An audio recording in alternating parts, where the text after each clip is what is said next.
Back to league matters as they entertain Sligo Rovers at O2 Park. After being held to draws in the games that followed their previous European outings this season, Drogheda United were hoping this time they could follow up on their midweek UEFA Cup exploits in Norway by claiming all 3 points against Sligo. But although they enjoyed the bulk of possession, chances were hard to come by in the first half. Sligo were breaking them down before they got close enough to goal, although Shane Robinson did have a half chance from outside the box. Their best chance of breaking down a resilient-looking defence appeared to be with the long ball. But when Graham Gartland's cross was nodded on, Tony Grant couldn't find the time to make the most of a glorious opportunity. Drogheda's failure to create anything to show for their dominance helped to build Sligo's confidence. Some neat play in the middle opened up their first clear chance. Harpal Singh's cross reached Darren Mansaram, but Drogheda held strong. The home side looked to have got their act together for the second half. Just 3 minutes in, Gartland's ball was well taken down by Shane Barrett. A strong finish too from the Drogheda man seemed certain to set his team on their way. The chances they were creating were more clear-cut now. Stephen Bradley and Robinson combined to set up James Keddy, but he couldn't provide the finish. Sligo, though, had held out for so long already and weren't about to give up without a fight. 16 minutes after going behind, Kadozovic showed his skill on the left wing, cutting in with a nutmeg before setting up Adam Hughes, whose first-time shot delighted the travelling supporters. Outplayed for much of the game, but Sligo were now level. Their joy was short-lived though. Within 3 minutes, Drogheda were back on top. Shane Robinson floating in the free kick. Gartland rose highest, advantage to the hosts once again. And again, Drogheda tried to build on their advantage, and they really should have. Shane Barrett's cross could have produced a goal from Keddy or Glenn Fitzpatrick. Neither succeeded. So next time, Barrett decided to go alone. Having picked up the ball in midfield, he headed goal-bound and tried his luck. Richard Brush wasn't taking any chances. Sligo were simply out of it at this stage, although on the one occasion they did manage to break forward. Mansaram forced a fine save from Dan Connor. Sighs of relief from the home support. So Drogheda looked to be getting away with their poor shooting as the seconds ticked down. But in the 4th minute of injury time, everything changed.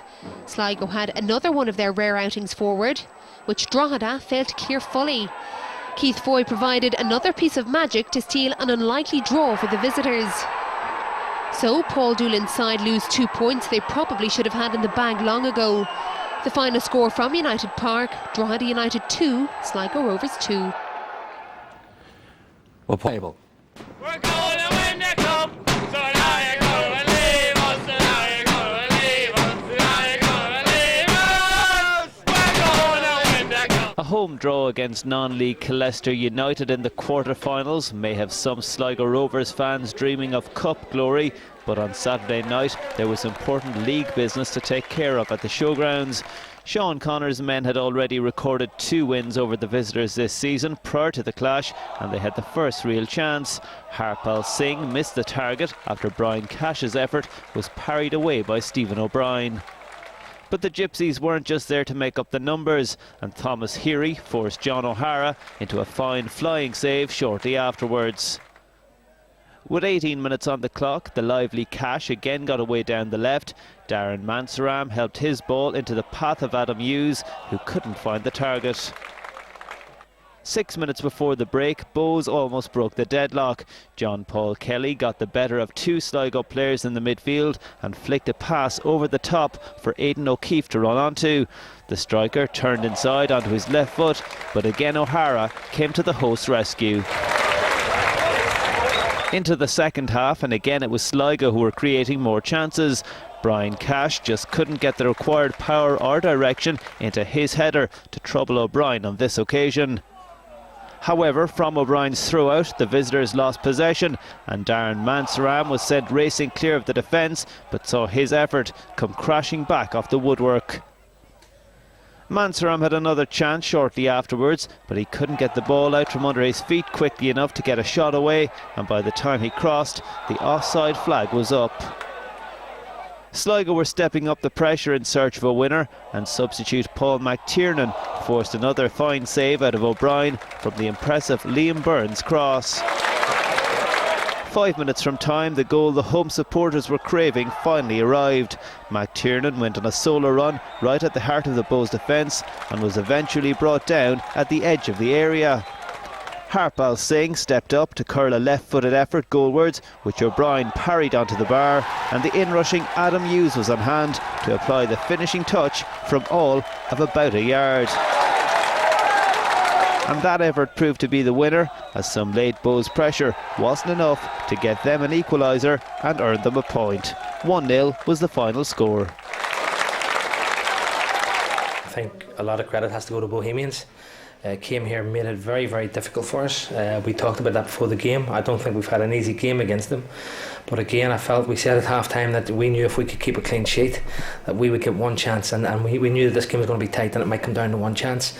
And we asked them just to be patient, to keep believing, and then somebody would step up and take the chance, and that's what's happened. We just kept believing, we didn't panic, we kept trying to pass, and we didn't go route one, which was important. And when we got a chance to say, it's McTee's done very, very well to stay on his feet. Probably could have got a free further out, but he's kept going. He's got it right in the box, and Harpal Singh, great delivery, and Adam Hughes does what he's very, very good at, just being in the right place at the right time. Of the FAI Cup, and certainly the most intriguing clash of the quarter-finals will see Premier Division side Sligo Rovers host Dublin junior team Killester, intent on a spot of giant killing. It's seen as something of a David and Goliath game, but the FAI Cup quarter-final between Sligo Rovers and the Leinster Senior League side Killester United is being taken very seriously in both camps. Nothing is being taken for granted. We've looked at them twice, actually 3 times, and we know their strengths, so we're just working a wee bit of where we think we can hurt them. There's no complacency, certainly not on my part, and there's definitely no complacency on the players' part, because we've had a difficult tie against Malahide here last year. We got to the quarter-finals last year, and we know what it's like to get knocked out, so we're not going to take any chances whatsoever. We've got a great opportunity to get to the semi-final, and we're going to make sure we're going to fulfil that. But Killester United are putting everything into this clash, the biggest test of the side since they were founded in 1957, and they're happy to be going into the game with the tag of underdogs. Well up for it. As I said earlier on, this is the biggest day Killester's ever had.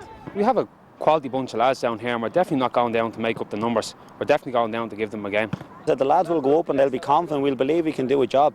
We believe if we had to play Dublin City, we would have been able to do a job. So we're looking forward to it, and no one expects us to win. So we can go up and play our football, hopefully give Sligo a good match. They'll definitely know it there. So Sligo know that anything can happen in a game like this. Killester say they're coming down here with big support. They know they've nothing to lose, and they hope that with a bit of luck they'll hold Sligo Rovers to a draw and bring them back to Dublin. Eileen Magner, RTE News, at the Showgrounds in Sligo. It was the draw all the remaining teams wanted. Non-league Killester at home in the last 8 of the Carlsberg Cup. The demise of Dublin City handed the AUL outfit the biggest night in their club history. But any hopes of an upset look far-fetched in the early stages as Chris Turner and Adam Hughes set the tone for the evening. As the game developed, Kadozevic's influence became more prominent in the centre of the park, where the Dubliners struggled to contain the Bosnian. In the absence of top scorer Darren Manstrom, midfielder Hughes was asked to play a more advanced role, but yet again his radar was slightly askew. Killester weathered the early storm, and Mark O'Connell could have put the 12-1 outsiders ahead against the run of play. Normal service was resumed at the other end in the minutes that followed through Kadozevic. His first strike perhaps deserved better. His second effort one he's not likely to forget in a hurry. The visitors were forced to feed on scraps going forward, but David Sheridan almost profited on slack defending to hand Killester a half-time lead. Paul McTiernan was summoned from the bench to provide the cutting edge in front of goal, but the striker couldn't better what had gone before. Sligo continued to pepper their opponent's goal, but poor finishing coupled with plenty of last-ditch defending somehow kept Killester on terms. At the other end, Sheridan was presented with another rare sight on goal, but his header struck the side netting. The disgruntled home support sought a late winner, and defender Stephen Murphy almost answered their prayers. It would have been harsh on the Dublin outfit, who lived to fight another day. Their reward, a Thursday night replay at Tolka Park. I know they had us watched a couple of times, and I know they've been doing really well this season. They would have looked at it. It was a great opportunity for them to be in the semi-final of the FAI Senior Cup. They would have felt home advantage was a big plus. And I just think work rate and commitment probably just surprised them maybe a little bit, but they didn't underestimate us. Listen, that's cup football. It was a difficult tie. They came here, they gave everything they got, but you know their goal lived the charmed life. Disappointed, I think we probably weren't as clinical in front of goal as we could have been. Maybe a bit sloppy over the 90 minutes, but hey, we're still in the cup, and that's the most important thing. FAI Cup, Sean Connor's men beat Killester 4-3 after extra time in the quarter-final replay at Tolka Park. The game was 1-1 after 20 minutes after Michael Keogh's goal for Killester cancelled out John Bellew's opener for Sligo. Now, 2 minutes before half-time, Sligo retook the lead thanks to a goal from Adam Hughes. But David Lacey pulled the game back on level terms with Killester's second goal after 51 minutes. Gavin Pearce made it 3-2 to Sligo after 67 minutes. But Killester again came back with an equaliser in the 78th minute. The game finished 3-3 after normal time. The decisive goal was scored in the 103rd minute by Paul McTiernan to send Sligo into the last four. 4-3 was how it ended. Provided the opposition. With expectation beginning to build ahead of the semi-final with Derry, there was a good atmosphere at the showgrounds. After Bray's win over Cork on Friday, Waterford again found themselves at the foot of the table. Darren Manseram struck a post early on, but he did so from an offside position. Waterford's Alan Cawley tried his luck from a free kick. It sent John O'Hara scurrying across his goal, but the ball went narrowly wide. Still inside the opening 10 minutes, Kudozovic was sent clear by Singh. His centre was met by Paul McTiernan, but Ben Spicer and his defence combined to keep the ball out. Manseram was having a lively game. His long-distance strike fizzed wide. Some careless defending almost cost Sligo soon after. When Waterford gained possession, O'Hara denied Cawley at the expense of a corner. And a free kick from Harpal Singh flew narrowly over the bar. Just before the break, the best chance of the game fell to Manseram. He appeared to have done everything right, but his scuffed shot was well blocked by Spicer.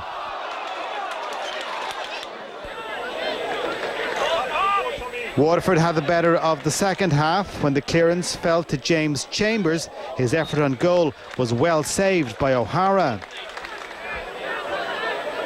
A step over from Ger McCarthy allowed the ball to fall to Alan Cawley. When he got the ball back, McCarthy was unable to keep the shot down.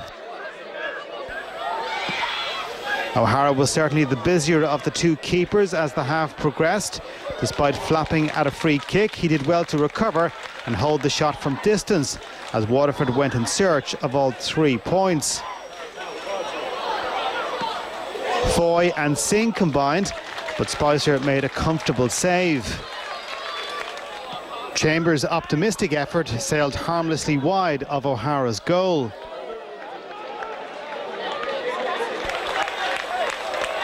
Sligo created little in the final quarter of the game. The effort from Foy was just about as good as it got. But for some last-ditch defending, they could have conceded late on. The danger was eventually cleared. It finished honours even, Sligo Rovers 0, Waterford United 0. I was very happy with all the players, I have to say. They all worked their socks off, and we could have got 3 points, but I think Sligo more than matched us. I think a draw was a fair result and would have been unlucky on either team to lose, you know. I think it'd been a robbery if they'd have got away with 3 points, to be honest with you. I think we've played any football that was there to be played.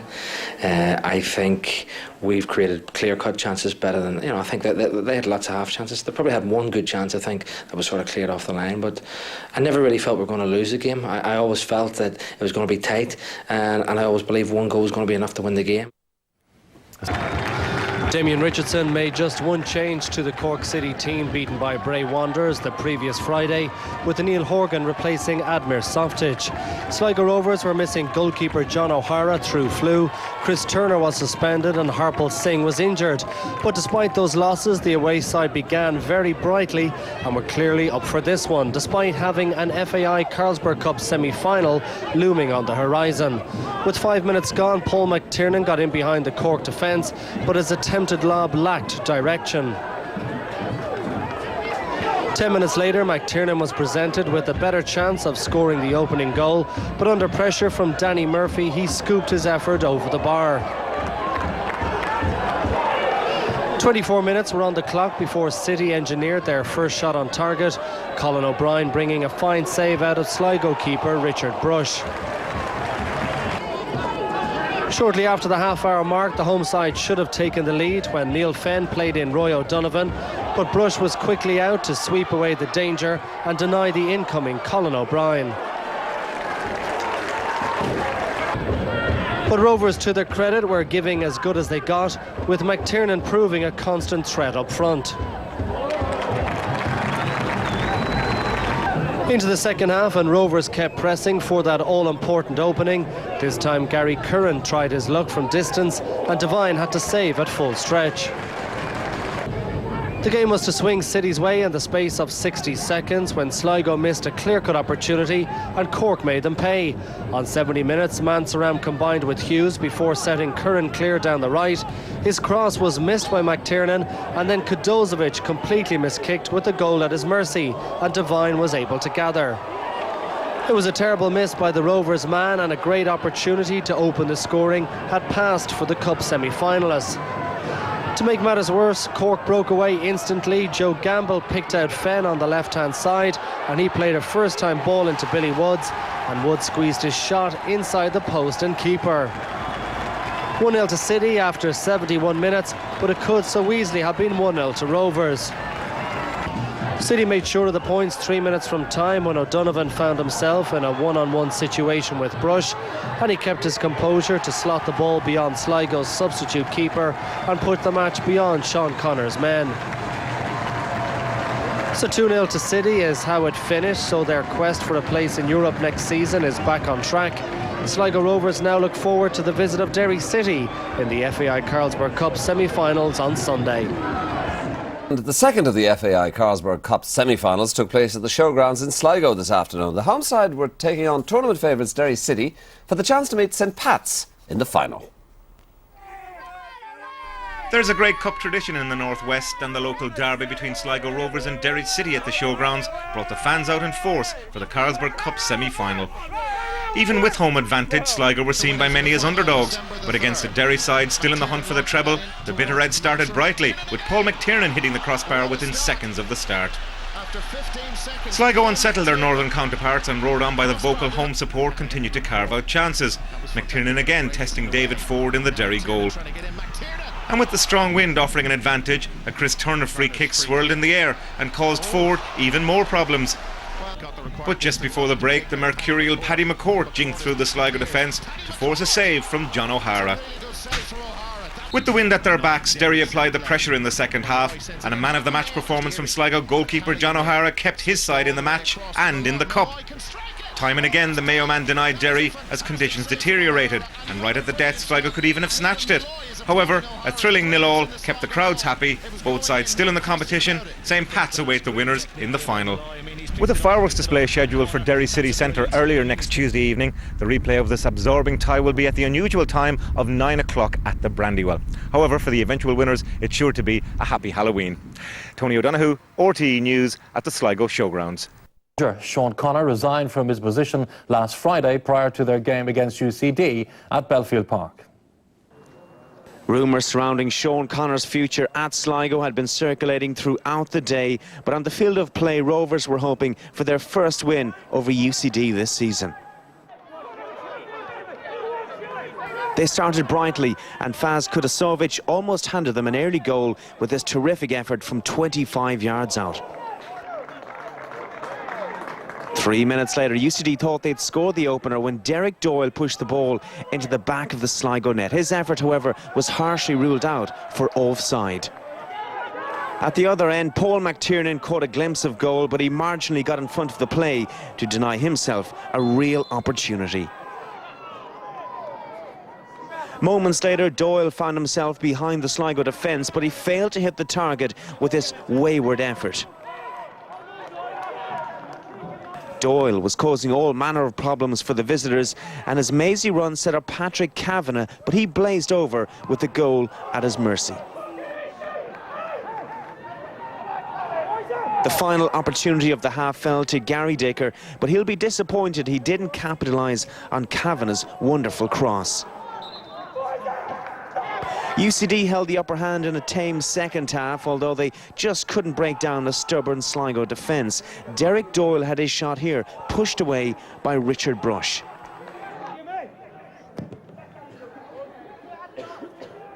Nil-nil looked the likely result, but 2 minutes into injury time, Patrick Kavanagh pounced on some hesitant defending to grab all 3 points.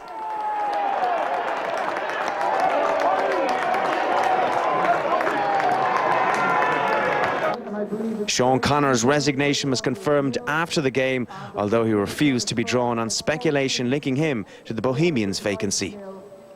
I tendered my resignation to my chairman last night and writing this morning, and I'm now going to take a couple of days off. I'm going to do some work on my pro licence, and we'll see what happens. Well, we'll see what happens. Distracted lately by a cup final date to come against Derry in December, while Drogheda have found themselves out of the title race, but only 4 points behind the top 2 sides. Sligo caretaker manager Gareth Gorman had something of an injury crisis for the visit of Drogheda to the showgrounds. McNamara, Manstrom, Turner, Singh, Flannery, Judge and Brian Cash were all out with ailments, while the influential Kodozovic was also an absentee through suspension. Drogheda made just one change from the team that beat Derry, with Sammy Ristola starting in place of the suspended Glenn Fitzpatrick. With the place in Europe next season the motivating factor, Drogheda started the brighter, and Shane Robinson came within a whisker of handing the visitors the lead. Rovers' 19-year-old striker John Bellew almost capped his first start with the opener on the half hour. Graham Gartland struggled to clear his lines after good work by Coleman on the right, but Dan Connor produced a magnificent reflex save. Sligo grew in stature after that and snatched the lead 4 minutes later. John O'Hara's long ball was flicked on by Hughes, and Paul McTiernan stole in behind the defence to net his side's first goal in 664 minutes of football. That lead proved short-lived, however, and Shane Barrett had Drogheda level a minute later. The winger has been in a rich vein of form of late, and he didn't hesitate to grab his 4th goal in 2 games. A frantic 4-minute spell saw Paul Doolan's men grab the lead courtesy of the unfortunate Seamus Coleman. Whelan's ball into the area caused the problems, and with Barrett applying the pressure, the defender headed past O'Hara. Gorman replaced Bellew with Choice Asian before the hour mark, and it proved an inspired change. Nothing looked on when the Nigerian gathered possession, but a blistering strike gave Connor little chance. Coleman then presented McTiernan with the sight on goal to put Sligo ahead for a second time, but he pulled his effort past the far post. The hosts were to rue that miss as Drogheda show character to secure the win and the important 3 points when Jason Gavin rose highest to head home Keegan's free kick. Asian did have a chance at the death, but his radar was slightly askew. But Rovers can console themselves with the 5th place finish on their return to the top flight, with a point away to Bray on Friday.